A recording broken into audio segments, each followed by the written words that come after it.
Pernah kepikiran nggak kalau HP yang lagi Anda pegang ini bisa jadi alat buat cari uang? Beneran! Hari ini, kita bakal bedah bareng-bareng gimana caranya mengubah ponsel Anda jadi semacam pusat investasi yang cerdas, khusus buat pasar saham Indonesia. Kita akan bahas langkah demi langkah. Yuk kita mulai.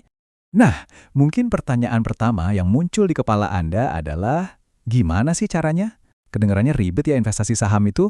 Tapi percayalah, sebenarnya jauh lebih gampang dari yang dibayangkan. Yuk, dalam beberapa menit ke depan, kita kupas tuntas semua langkahnya. Oke, jadi perjalanan kita hari ini ada 4 bagian utama. Pertama, kita mulai dari dasar, gimana cara buka akun digital. Kedua, kita belajar cara menganalisis perusahaan, langsung dari HP. Ketiga, kita akan bedah satu alat penting, namanya rasio PE. Dan terakhir, kita akan bahas soal mindset, pola pikir investor yang cerdas. Simple kan? Oke, kita langsung masuk ke bagian pertama, awal investasi digital Anda. Di sini, kita akan siapkan fondasi yang kokoh, yaitu gimana cara bikin akun yang aman dan pastinya benar. Buat mulai, Anda cuma butuh 4 hal, dan saya yakin semuanya udah ada di dekat Anda sekarang. Apa aja tuh? EKTP, rekening bank pribadi, HP buat selfie pastinya, sama koneksi internet yang stabil. Udah, itu aja. Dengan modal ini, Anda udah siap banget buat daftar di aplikasi kayak Ajaib atau Stockbit. Prosesnya sendiri gampang banget, cuma 3 langkah. Pertama, ya isi data diri Anda. Kedua, verifikasi nomor HP dan email. Ini standar lah ya. Nah, yang ketiga ini penting, lengkapi profil risiko. Apa itu?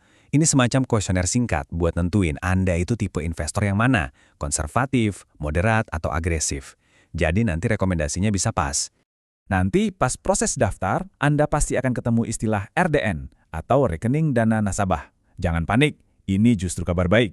Anggap aja ini brankas pribadi Anda. RDN itu rekening bank yang dibuat khusus atas nama Anda, bukan atas nama perusahaannya. Jadi intinya apa? Dana Anda itu aman, terpisah, dan diawasi langsung oleh regulator. Soal keamanan, tenang aja. Akun investasi Anda ini dilindungi berlapis-lapis, persis kayak aplikasi M-Banking yang biasa kita pakai. Ada PIN, ada login biometrik kayak sidik jari atau Face ID, sampai ada autentikasi 2 faktor atau 2FA. Semuanya ini didesain biar cuma Anda dan hanya Anda yang bisa masuk ke akun dan mengakses aset Anda. Oke, akun udah beres. Sekarang kita naik level ke bagian kedua. Menganalisis perusahaan dari ponsel. Di sini kita akan ubah cara pikir kita. Bukan lagi soal asal pencet tombol beli atau jual, tapi kita mulai berpikir layaknya seorang pemilik bisnis. Nah, ini dia kuncinya. Anda membeli sebuah bisnis, bukan sekedar angka di layar. Ini penting banget buat diingat. Setiap kali kita beli saham, kita itu sebenarnya lagi beli sepotong kecil dari perusahaan beneran. Kita jadi salah satu pemiliknya. Mindset ini, wah, ini bakal ngubah segalanya.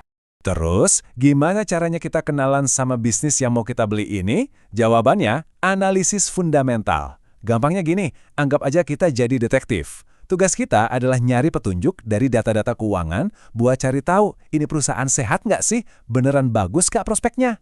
Enaknya semua petunjuk ini udah ada di aplikasi investasi Anda. Nggak perlu cari kemana-mana. Ada 3 yang utama buat kita cek.